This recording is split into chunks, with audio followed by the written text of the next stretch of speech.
Hello, everyone. I am here with someone who is very dear to me, Dr. Albert Wendland. I know Al from teaching at Seton Hill University with him. As a matter of fact, he was my boss for a little bit when he was director of the program. And we're going to launch his brand new book of poetry. And just look at this incredible cover. Bradley Sharp, who does all of the Dog Star Books covers, he has given you three incredible covers, Al. I mean, and this is probably my favorite out of all three of them. The name of the book is Temporary Planets for Transitory Days, and it's the poems of Michael Wendland, who is the main character in Al's two other novels, and he has two more that will be coming on the way. The Man Who Loved Alien Landscapes was the first one to come out, and then there was the prequel actually to that, which was in A Suspect Universe. Mm-hmm. So, Al, I have a few questions for you because I know that you are also a Renaissance man like Michael Wendland, and that you're not only into the science, but also into art and photography and film and travel. Maybe you don't do the kind of interstellar travel that Michael has done, but you have been. I wish. Don't we all? Yes. You've been quite a traveler. And I want to know, how have your travels and how has all of your interest influenced what you have not only written in this book, but in the entire series? Well, the first book is called The Man Who Loved Alien Landscapes. And his reaction to the places that he sees on other planets, the settings that he encounters, it's very much similar to the kinds of things that I feel when I'm at a national park, let's say. And you're encountering areas that are beyond the human, that are not easily defined by human parameters, human knowledge. There's, in fact, there's a poem in Temporary Planets for Transitory Days that deals with an early experience of Michael Wendland seeing Death Valley. And he describes it pretty much as an alien world.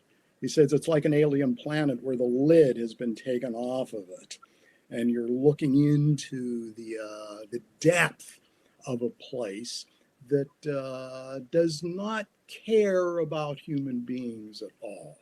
Okay, so yeah, my responses to various landscapes have very much influenced the settings, the stories that I write.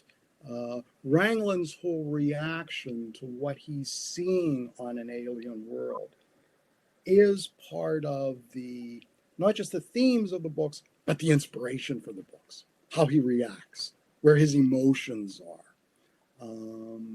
So yeah, it definitely does create the kinds of situations that you like to work with as a novelist.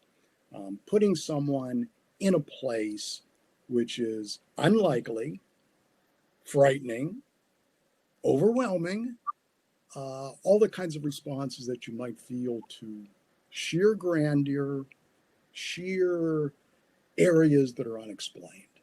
Okay, so yeah, I bet, especially taking a work that is written by the character, because in your foreword you explain it tremendously, which is really, really great. I love the fact that you tied all of this together tremendously, because we do get a little bit of Michael Wendland's poetry in some of the books and his thought process and so forth. So to actually see it in print, I know for me, having read both of the other books and absolutely love them, this was an absolute treat. I can't imagine, what was it like for you while you were doing this project? Were you channeling Michael Wendland, or was it mostly Al Wendland, or was it an amalgam of you guys? Well, let's see here. First of all, whenever I was, Wendland is a character who is very private. He doesn't share much of himself, okay?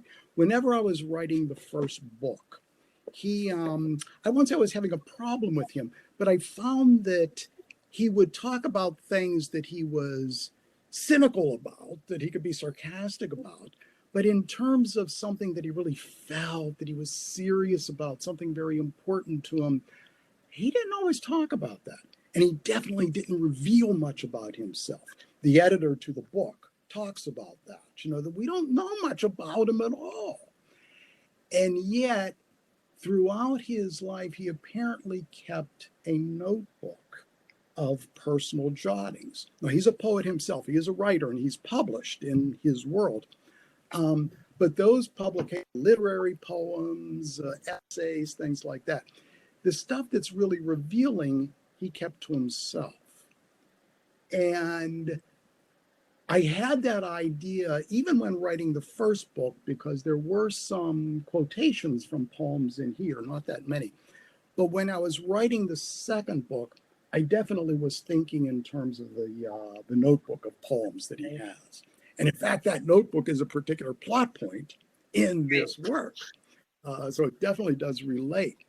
But in that, he's very private, and yet these are the poems where he is most revealing, and they're published here for the first time. And that editor's introduction gave the story of how the editor got the book in the first place. Yes, that was very Edgar Rice Burroughs. I liked it. And the notion that Michael himself feels that the book is, there is a situation in the second book where he is not perfectly able to remember everything that takes place in that book. It's a plot point in the story. So that some of the poems that he's written, he may have forgotten why he wrote them in the first place. And he says this to the editor. He says, they're not my normal work, but I want to publish them more because I want to let them go. I want them to be set free. Because when I reread them now, I'm not sure if I remember all of them, and I find them a little bit disturbing because of that. So yeah, it's of let go with that part of his past. Those are the poems that we have, and that's something that I can understand that. All right. And it was just interesting to create Michael Wendland with that other side of him, knowing that eventually they would come out in this particular book. So it helped me create him. It helped me get more into him. It allowed me to interact with him, and eventually for him to be more revealing about himself. That comes through, that's for sure. Now, when you decided on the voice, the structure for each of these poems, did you think about where Michael Wendland was at the time that he may have put these down in his notebook? Or was this more of, as you had said, him reflecting back upon some times that maybe he wasn't sure of? How did you decide to do that? I don't know. I mean, there's the incident and there's the poems. So, who knows where he wrote it. There are some definitely came out of that experience where he felt he might be forgetting things. So he wrote them down. Okay. But in all honesty, I never really decided when exactly he wrote them. And that kind of indeterminacy was very much a part of the story, I think. Because, is he writing these to preserve them for himself? Is he writing them in order to understand some of the things that took place better? The book is broken up into sections, and each section does a slightly different thing. There's one section that deals very tangentially in a way. You can see some specific connections to incidents in a suspect universe. It's the first section called Nights on Alkira. Right. And Alkira is the book in this novel.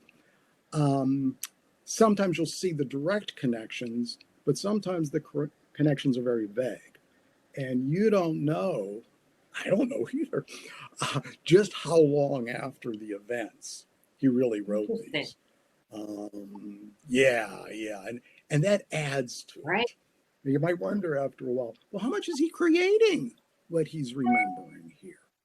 You know, is he putting this together for in order to create a really good memory out of a memory that might not be very good in the first place? So all of those kinds of things are going on, and it made it fun. I bet. Well, that humanizes him as well. I mean, we all kind of shape our own narratives about events.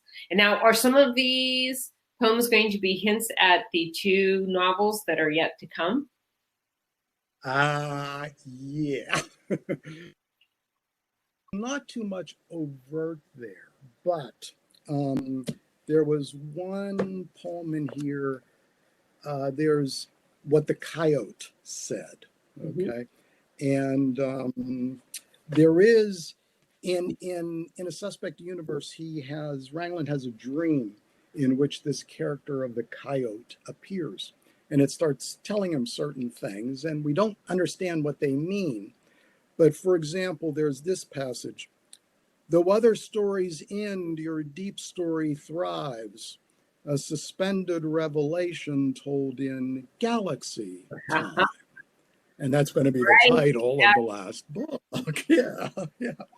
Expect new problems and a special new face, dangerous orbits or contested space. Yeah, so I was dropping a few hints there. Yes, the Contested Space is the 3rd novel, right? Yeah, that's right. It'll be the book. That is actually already drafted. Wonderful. Wow. Hopefully I'll be done with it by the end of this year. I'm not sure about that. But well, good. I can't wait personally. So that's awesome. Okay. I wanted to talk about science fiction and poetry, because I'm not sure that those of us outside of like the SFPA, which is the Society for or Science Fiction Poetry Association, know that there's actually a lot of science fiction poetry that's out there. Yeah. You know, even like sci-fi-ku, which is a science fictional haiku. I mean, that is just, I think, extremely clever. And I personally absolutely love, science fiction poetry.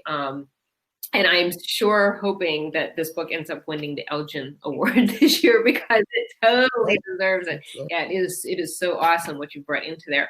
But do you think that mainstream people would understand the science fiction type of poetry, or is poetry just universal in your opinion?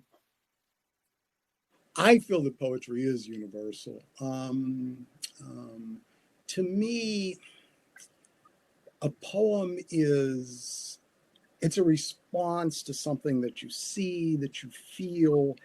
It's a formalized response. I mean, when we have a great reaction to anything that we see, it's gosh, it's wow, it's, isn't that fantastic? Or, oh, isn't that nice? But a poem takes that response and puts it into an organized statement of the reaction. It's not a, I talk about it as being formal, but I don't want to stress that, because I see poetry more as a celebration of a reaction. I mean, there's the universe out there, and here's where you can talk about science fiction topics. And I think poetry can be a topic. I mean, whoever would have thought that there would have been horror poetry, which has become very popular. Oh, yeah. It works. It definitely does. And there are so many scientific wonders. There are so many situations, possible speculative wonders of the future, that you can have the same kind of emotional reaction to them as you could to a realistic event, a person that you're familiar with, that you're in love with, anything that creates an emotion. Unfortunately, science fiction has that and I don't think science fiction writers feel this at all, science fiction readers, but people outside science fiction tend to see science fiction as, or assume that it's very sciencey. Cold, yes. It's very typical, yeah, cold, all of that. And yet it is highly, SF poetry becomes a way of capturing the emotion in a science fictional event. All right. So it's not something that's unlikely for science fiction. It's something that's almost perfect for that genre, because if the genre does science, this is a chance in which you can stress the emotion. I think all science fiction stresses emotion itself. You don't need the poetry to do that, but it's a very good place to have it. I agree. Yeah, absolutely. Yeah. I remember a scene in Kim Stanley Robinson's Red Mars, the scientist on Mars, and there's one character who's has a very engineering mentality. She's been on Mars, and the only thing she's concerned with is building the structures in order to survive.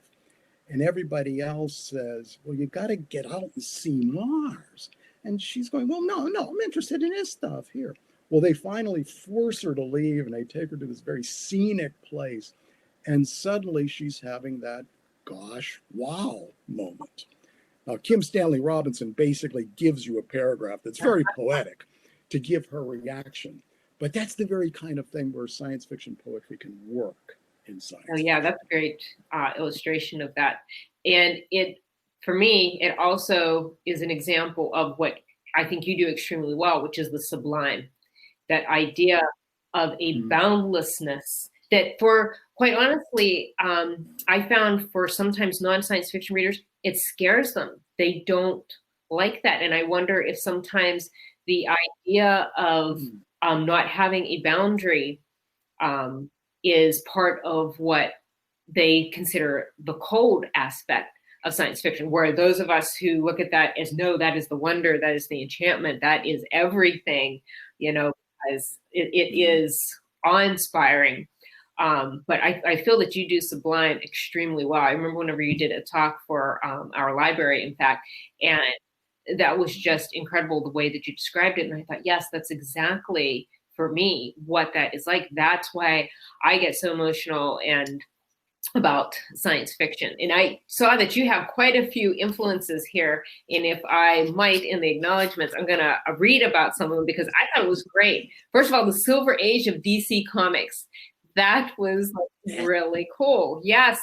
But, you know, to find out about that. And of course, you had all of the big hitters like Arthur Clarke in there and Lord Byron. I mean, you have Arthur Clarke right beside of Lord Byron. That says everything, I think, about science fiction poetry right there. But when you were trying to put this together and you had sort of like all of these people in your head and so forth, was it then easy to decide how you were going to do the poetry, and how much of that poetry that maybe you might have started writing years ago kind of changed by the time you got into this collection? Interesting. Whenever I decided to do this, I first went through all my old poems, and I did find a lot that I felt I could use in the book with some changes. Okay.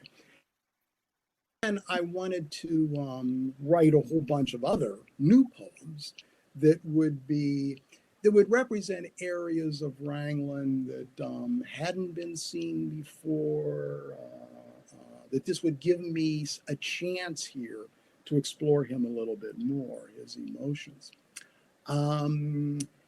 This style, I guess there was some change in style, but to be honest, I wasn't too aware of it. Sometimes I use rhyme. I do that whenever the poem seems to necessitate it. Other times it's purely free verse. It's just the common notion of structuring a statement. And again, I come back to saying, it's not just structuring it, it's celebrating the statement. It's like turning it into a little monument that you're saying, look, I had this reaction to this particular event. And don't want to just sit here and say, wow, that was so cool. I want to do it in a way that will capture it, that will present it in its best form, that anybody can relate to and see and say after reading it, yeah, now I understand what you were getting at.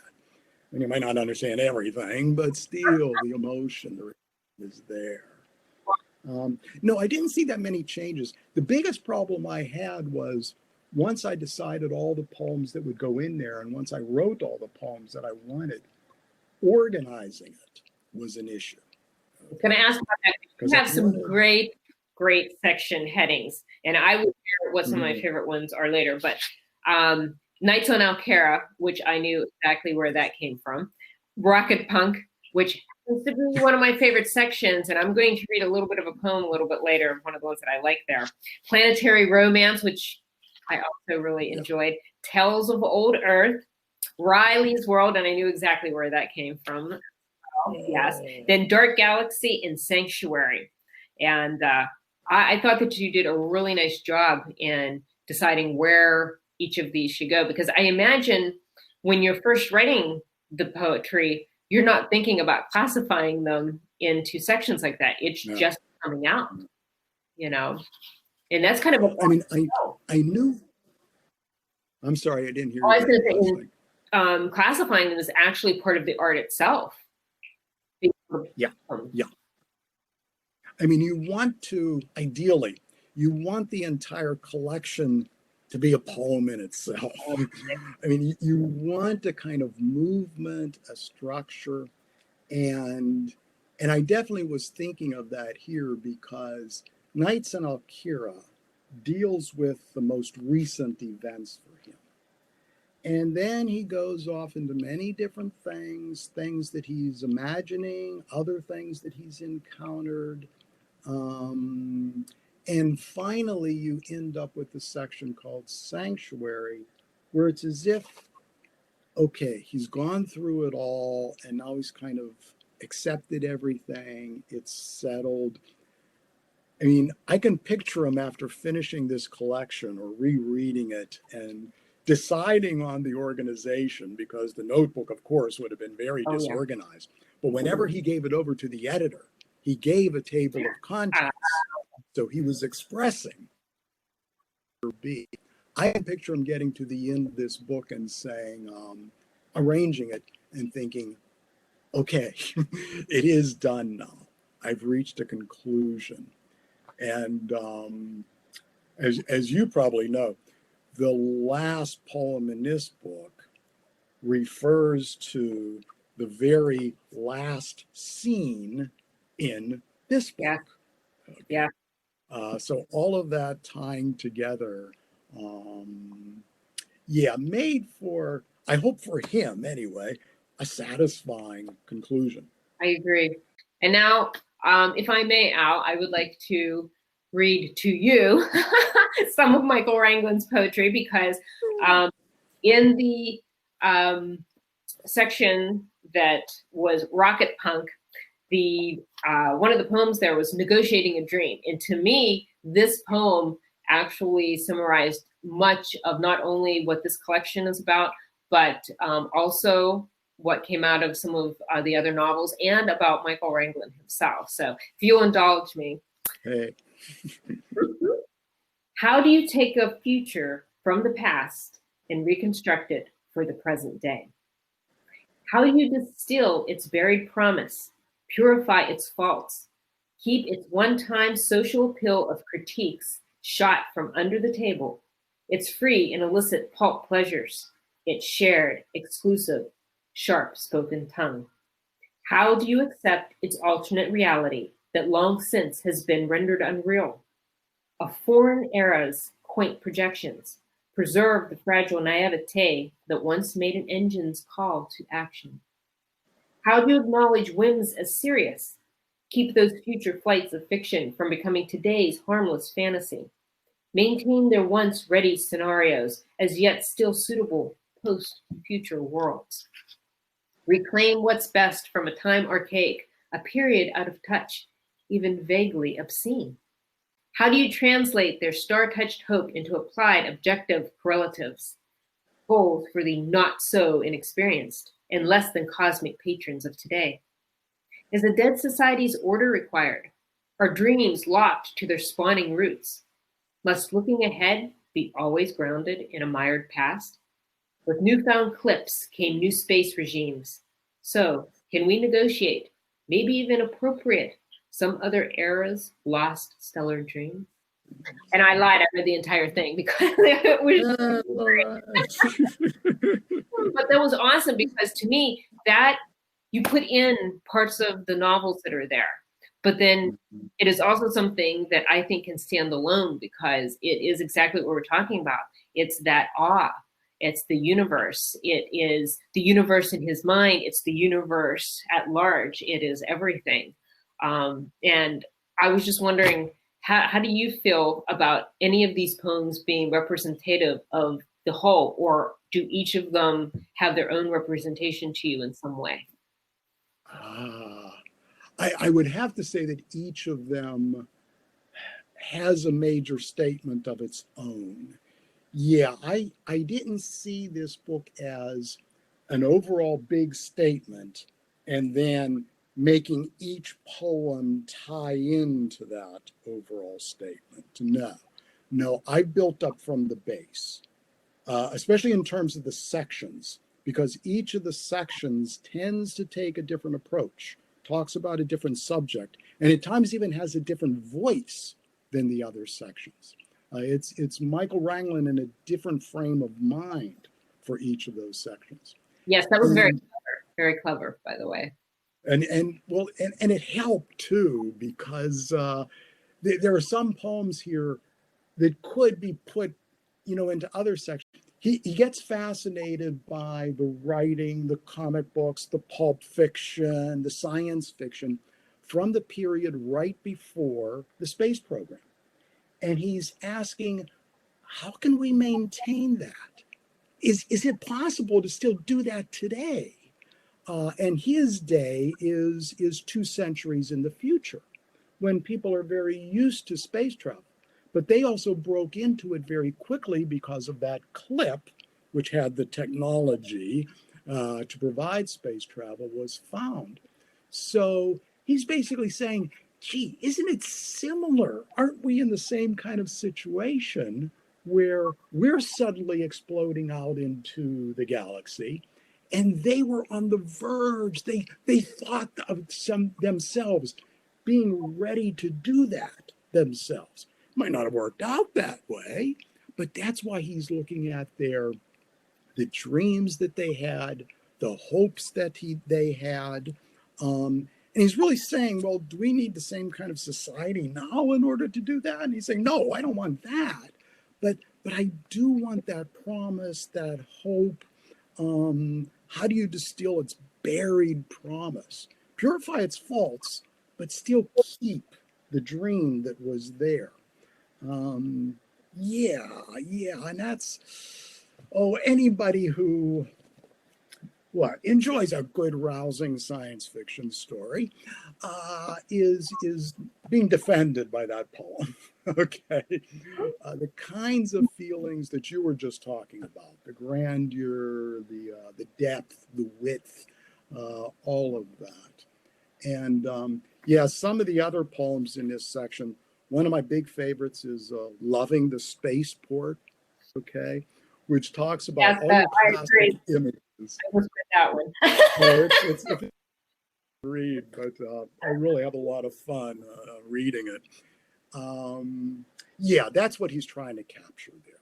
That whole sense of the positiveness of it, the grandeur of it, and maintaining that, even when it becomes daily, when it becomes dull, when it becomes boring. There's still mundane. Yeah, mundane. Right. Beauty in the mundane. And actually, I think that shows just Michael's romanticism. And I mean like a classic romanticism, but also like he's pretty good with the ladies as well. So There's a whole section in here about that too. I know, which is awesome. Yeah, like this really does look at his personality. And you had mentioned about the positivity. I have to tell you that this is one of the things I am very much into, positive science fiction. And that is what I look at. You are hopeful. You are the science fiction that, as far as I'm concerned, I grew up with and that I still like to read, where things may have changed forever by the end of the book, but there is still this beautiful hope for humanity because we were able, as humanity, to keep moving forward through this and to use our own technology, or sometimes alien technology, in the case of like the airfane clips, in order to keep moving forward as a society and still having hope. And to me, that's the best. I'm not so much into the dystopian. I don't, kind of like that where there is no hope left. So all of your stuff is extremely hopeful. And I think that's why I love it so much. Like it definitely, you fit in both, in my opinion, you fit both in that golden age era, but also in this beautiful era that we have today, where you have people who are knowledgeable enough about science and science fiction and its history to be able to give us these inspired stories that you can have awe about. Like you said, in a way, we too are living in a beautiful mundane because we're kind of used to the internet and we're used to all of these little factors that 100 years ago someone else may have been really surprised by or in awe of, but we take these things for granted. But there still has to be that bit of awe about something, and you provide that very well. And I didn't know whether you had any last words before I tell everyone how they can pre-order this book and what they get for it. Yeah. I just mentioned one thing when you were talking about the hope and all that. There's also a section in here called Dark Galaxy. And he does begin to talk about, what threats are to us right now. And the next book is going to deal a little bit with that. And hopefully the last book will tie everything together. Okay, threats Wonderful. From the past, threats from today. There is some balance there, but I agree with you. There is an attempt here. I mean, it's that very highly charged, very focused, and very positive reaction. To me, poetry is like giving something back to the universe. If the universe was good enough to create us, then writing a poem about something that we see in the universe and formalizing it, structuring it, making it as lovely and appealing as you can make it, that's giving something back. That's saying, thanks, you're cool. Yeah, it works. And that's the poetic sentiment all in itself. Well, thank you so much for joining me today, Al. I want to let everyone know that you can pre-order this beautiful, beautiful book still for the next few days. And if you do, you get, and I have my copy ahead of time, this limited edition monograph, which is signed by Al. It has a wonderful excerpt from In a Suspect Universe. And then it shows below the poem, part of the poem that was actually inspired by that particular segment, which I think is brilliant. To be honest, if you could have done this entire thing with sections of the books, and I know that would have been just like insane to try to do that, but I think that is, for me, it was really nice. I could, of course, already pick out certain ones, poems that were associated with the two books so far. And believe me, once the next one comes out, I'll probably be going back to this to try to find the little hints and the Easter eggs that were in Michael Wranglin's journals. And I'll tie it all together.